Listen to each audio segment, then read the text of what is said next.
Welcome back to the channel. In today's lesson, we're diving into essential driving theory questions every learner needs to know.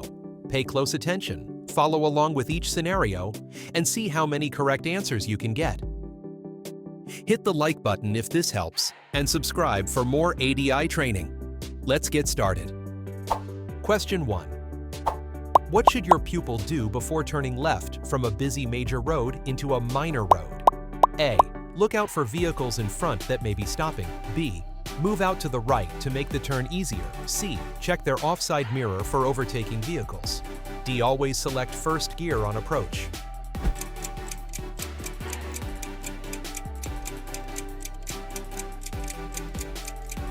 Correct answer. A. Explanation. When preparing to turn left into a side road, your pupil should watch out for obstructions or vehicles that may wish to stop and park. This could be before or after the turning. Question 2. Your pupil asks you for an example of when they should use their hazard warning lights. What could you tell them? A. When you stop on double yellow lines. B. When your vehicle is stationary and temporarily obstructing traffic. C. When you park your vehicle on the pavement. D. When you park in a restricted area.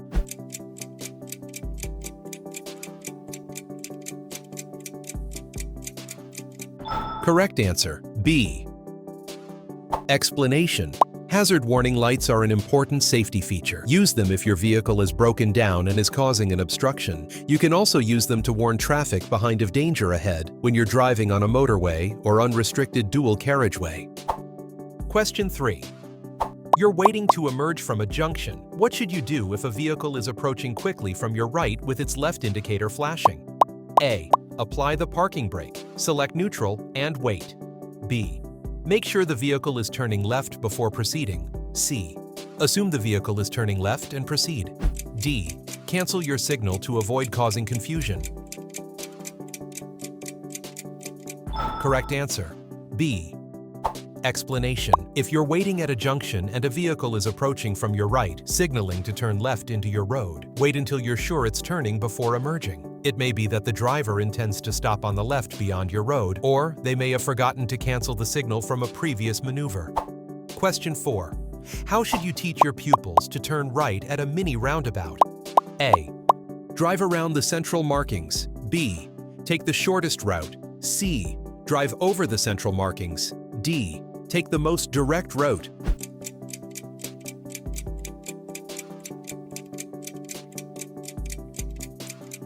Correct answer. A. Explanation. Your pupils should approach mini roundabouts in the same way as normal roundabouts. All vehicles must pass around the central markings except vehicles that are physically incapable of doing so, such as long vehicles or vehicles towing trailers. Question 5. Your pupils turning left at traffic lights. What should they do just before turning? A. Check your right-hand mirror. B. Move closer to the vehicle in front. C. Straddle the lanes. D. Check for cyclists on your left.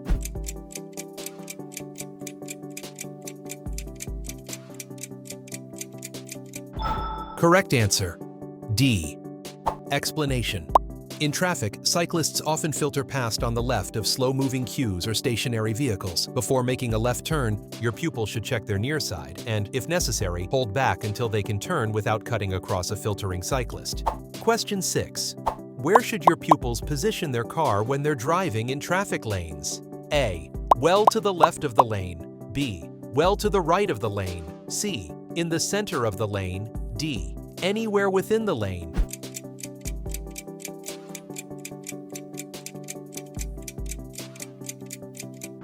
Correct answer. C. Explanation.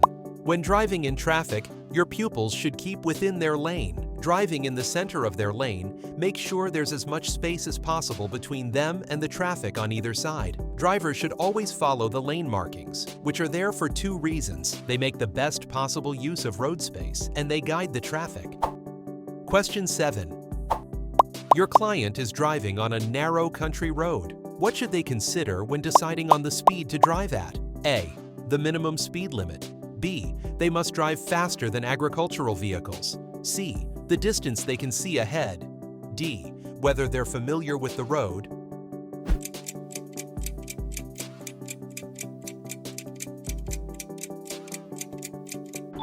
Correct answer, C. Explanation. Your client must always remain within the speed limit, but how fast they drive will depend on many other factors. Above all, they should never drive so fast that they cannot stop, within the distance they can see to be clear. Question 8. Your pupil is approaching a zebra crossing that's split by an island. How should they treat the crossing? A. As a traffic calming measure. B. As one crossing. C. As two crossings. D. As a double crossing.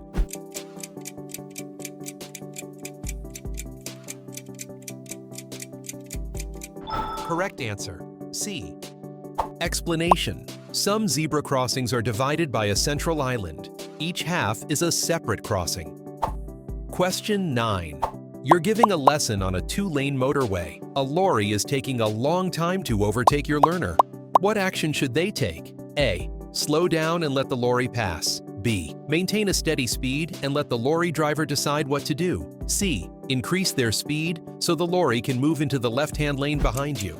D. Slow down and flash their headlights. Correct answer, A. Explanation. Large goods vehicles are fitted with speed limiters. This means it can take them a long time to overtake if the vehicle they're passing is traveling close to their limited speed. If a lorry is struggling to overtake your learner, encourage them to slow down to let it pass. This helps the lorry driver and also other drivers following behind who want to travel faster. Question 10. You want to reverse park a car between two vehicles on the side of the road. As a guide, what would be the minimum size for a suitable parking space? A. 1 car length. B. 1.5 car lengths. C. 2 car lengths. D. 2.5 car lengths.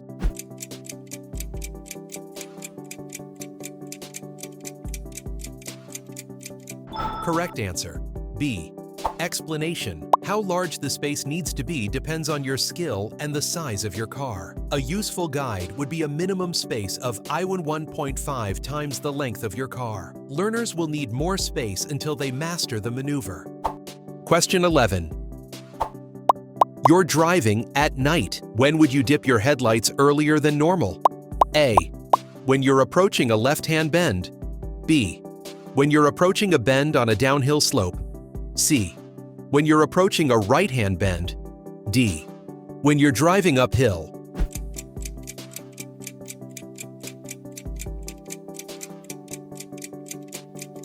Correct answer, A. Explanation. You need to understand how your headlights are designed to operate. The main beam is aimed far ahead and to the left, while the dipped beam is aimed a short distance ahead and to the left. On the road, this means that on left-hand bends, your headlights are aimed directly at the approaching driver, so you need to dip early to avoid dazzling them. Similarly, if you stop on the offside at night, even your dipped beam will dazzle oncoming drivers, as it's now aimed directly at them. Using parking lights will avoid any dazzle. Question 12. What should you teach your learners to do before they emerge from a road junction? A. Look left, then right. B. Take effective observation. C. Check their blind spots. D. Use the 2-second rule.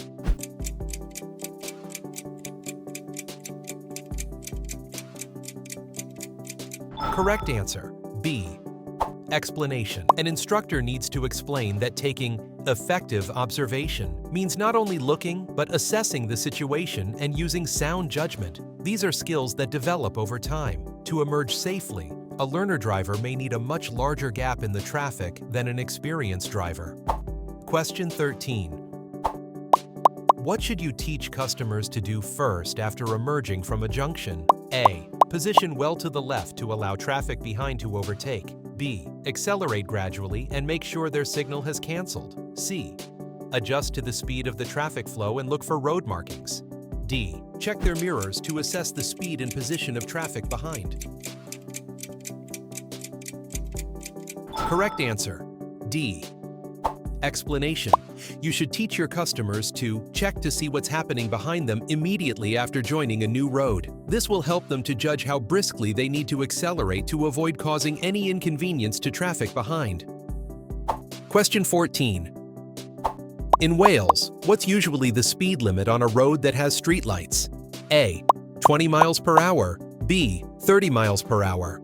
C. 40 miles per hour. D. 60 miles per hour.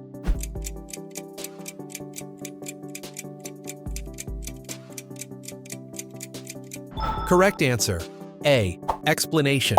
If there are no speed limit signs, streetlights in Wales usually indicate a by 20 miles per hour speed limit. In England, Scotland and Northern Ireland streetlights indicate a 30 miles per hour speed limit unless signs show otherwise. Question 15. Your pupil's driving on a dual carriageway. What's the first thing they should do if they see a broken down vehicle in the left-hand lane? A. Look in their mirrors. B. Use their hazard warning lights. C. Reduce their speed. D. Change to a lower gear.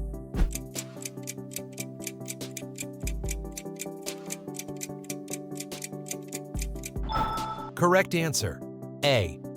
Explanation. The first thing your pupil should do is check their mirrors to see what following vehicles are doing. This will help them to decide on a safe course of action. Question 16. What is road camber? A. The anti-slip road surface used near some hazards. B. The way the road surface slopes to help drainage. C. The measure of the steepness of a hill. D. The measure of the sharpness of a bend.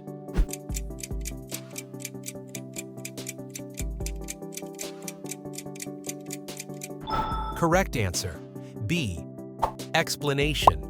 Usually, a road is constructed with a camber. The road surface ice slopes to assist with drainage. Some bends have an adverse camber. This is where the road slopes towards the outside of the bend. When going around a bend that has adverse camber, you need to take extra care.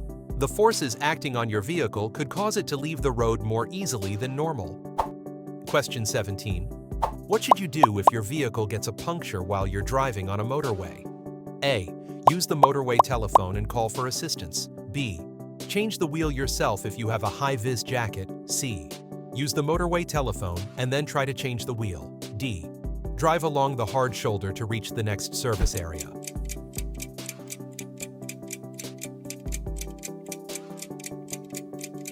Correct answer. A. Explanation.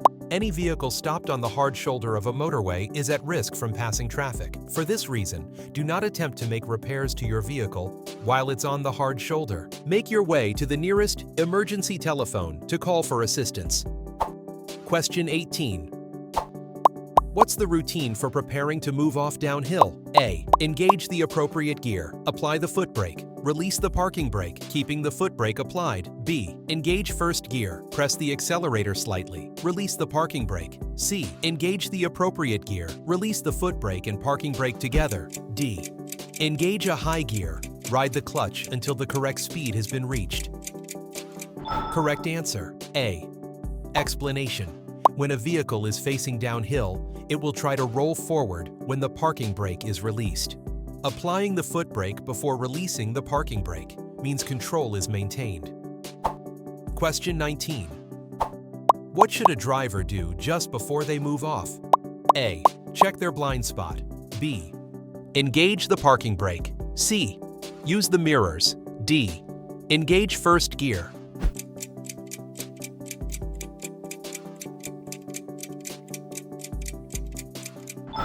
Correct answer. A. Explanation. When moving off from the side of the road, you should not drive out into the path of an approaching vehicle, either behind or ahead. To make sure there's no vehicle in the blind area, drivers need to look around just before moving off. Question 20. You're driving at 70 miles per hour on a 2-lane motorway. You're overtaking vehicles on your left. What should you do if a vehicle approaches fast from behind? A. Gently press the foot brake to warn them off. B. Remain in the right-hand lane. C. Move over when it's safe. D. Slow down and indicate left.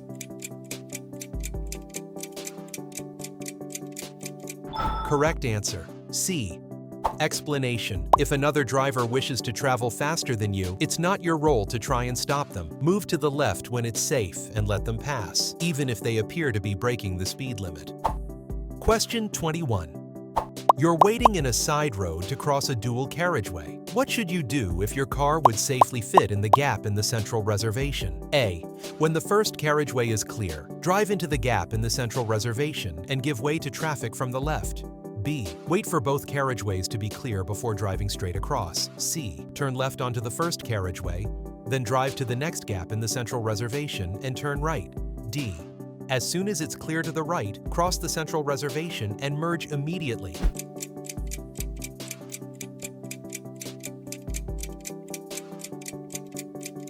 Correct answer. A. Explanation. Be sure that the gap in the central reservation is wide enough to protect your vehicle before moving into it. Once you're within the central reservation, wait for a safe opportunity to complete the crossing. Where the central reservation is narrow, treat a dual carriageway as one road. Wait until it's clear in both directions before emerging. Otherwise, your vehicle will cause an obstruction to one or more lanes of traffic. Question 22. You're driving on a motorway in daylight. What lights should you use in light mist? A. Dipped headlights. B. Front and rear fog lights. C. Side and rear lights only. D. Rear fog lights only.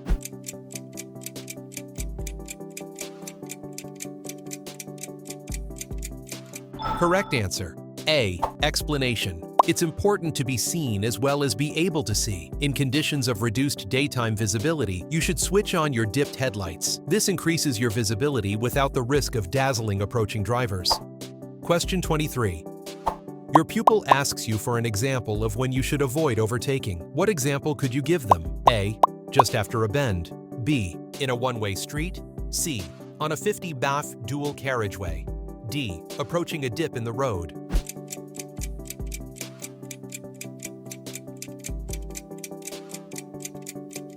Correct answer. D. Explanation. Make sure your pupil knows that before they move out to overtake, they must be sure that it's safe to complete the maneuver. In order to be sure, they must be able to see far enough ahead. If anything is obstructing or restricting their view, they cannot know whether the road ahead is clear and therefore should not overtake. Question 24. You're driving on a motorway at night. What should you do if you need to slow down because you're dazzled by headlights? A. Pump the foot brake. B. Brake firmly and move to a different lane. C. Brake gently. D. Pull up on the hard shoulder.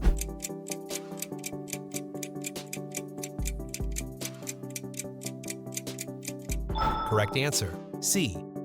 Explanation. Always use headlights on motorways at night, even if they're well lit. Dipped beams should be used to avoid dazzling drivers ahead or on the opposite carriageway. If you're dazzled, you may have to slow down, but it's important not to brake too hard or suddenly, as this may create a hazard for the vehicle behind you. Question 25. What does the phrase thinking distance mean? A. The distance a vehicle travels from the moment the driver recognizes the need to brake until the vehicle stops.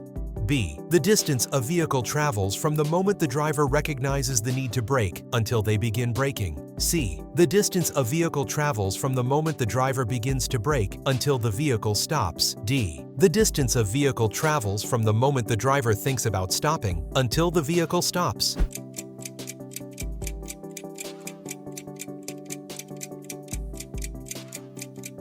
Correct answer. B. Explanation. The thinking distance is the distance that the vehicle travels from the moment the driver realizes there's a need to brake until they actually begin to apply the brakes. This reaction time can increase if a driver is tired or unwell. Question 26. Trams can move both quietly and quickly. What other feature of trams should you be especially aware of? A. They do not have a horn. B. They cannot stop for cars. C. They do not have lights. D. They cannot steer to avoid you.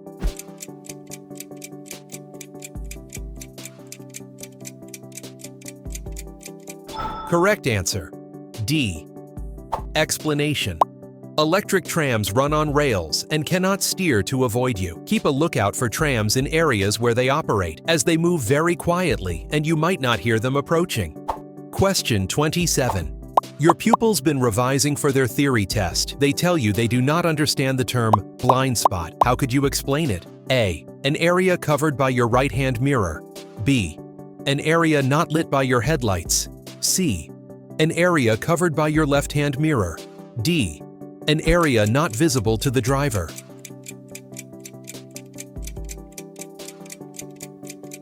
Correct answer.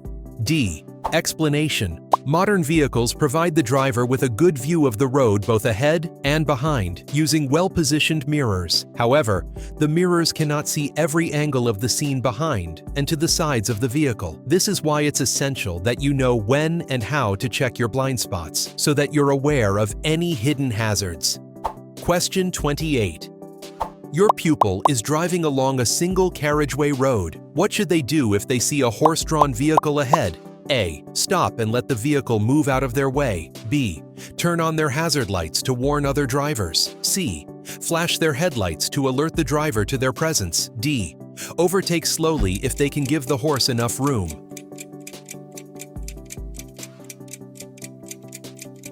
Correct answer. D. Explanation. Animals can be unpredictable, and horses can be startled by passing traffic. Teaching your pupils to reduce their speed and leaving as much space as possible will help to minimize the risk. Horse-drawn vehicles should be shown the same consideration as ridden horses. Question 29. What should you do if a person herding sheep asks you to stop? A. Ignore them, as they have no authority. B. Stop and switch off your engine. C. Continue on but drive slowly. D. Use the verge to get around the sheep.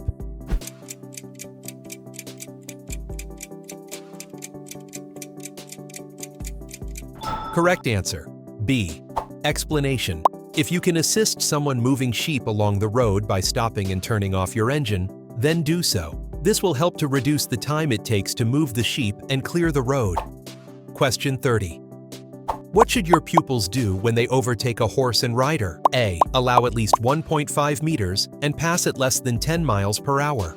B. Allow at least 1.5 meters and pass at less than 30 miles per hour. C. Allow at least 2 meters and pass at less than 10 miles per hour. D. Allow at least 2 meters and pass at less than 30 miles per hour.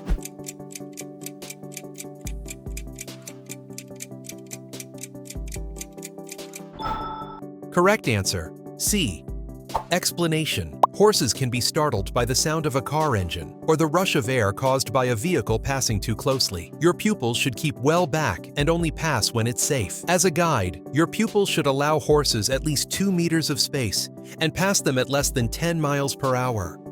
Question 31. What should your pupil do if they cannot see clearly behind when they're reversing? A. Open their window to look behind. B. Open the door and look behind. C. Look in the near side mirror. D. Get out and check behind.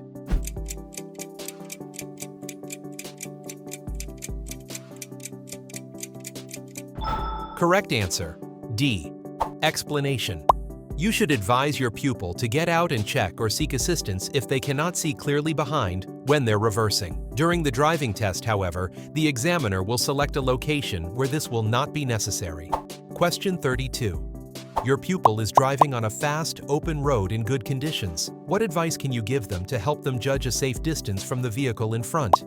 A. Allow a 2-second time gap. B. Allow 2 hazard lines. C. Allow 2 meters, 6 feet 6 inches. D. Allow 2 car lengths.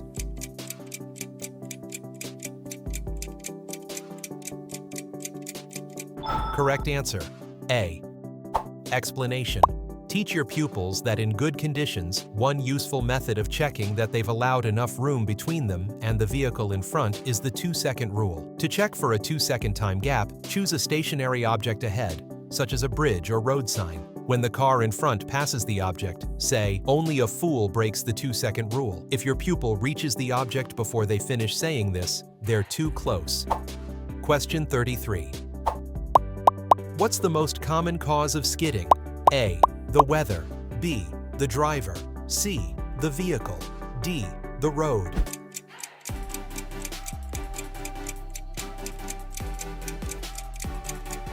Correct answer. B. Explanation. A skid happens when the driver changes the speed or direction of their vehicle so suddenly that the tires cannot keep their grip on the road. The risk of skidding is much greater on wet or icy roads than in dry conditions. It's the driver's responsibility to recognize the conditions and drive in a manner that takes the conditions into account. Question 34. You're driving in freezing conditions. What should you do when you approach a sharp bend? A. Steer smoothly and gently. B. Gently apply your parking brake. C. Firmly use your foot brake. D. Coast into the bend.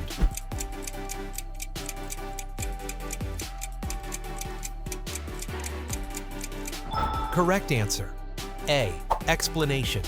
In icy conditions, it's very important that you take appropriate action in plenty of time. On slippery surfaces, harsh use of the accelerator, brakes, or steering is likely to lead to skidding. Great job making it to the end of the lesson. Keep practicing these questions to build your confidence for the real theory test. If you found this helpful, don't forget to like, subscribe, and share. See you in the next session.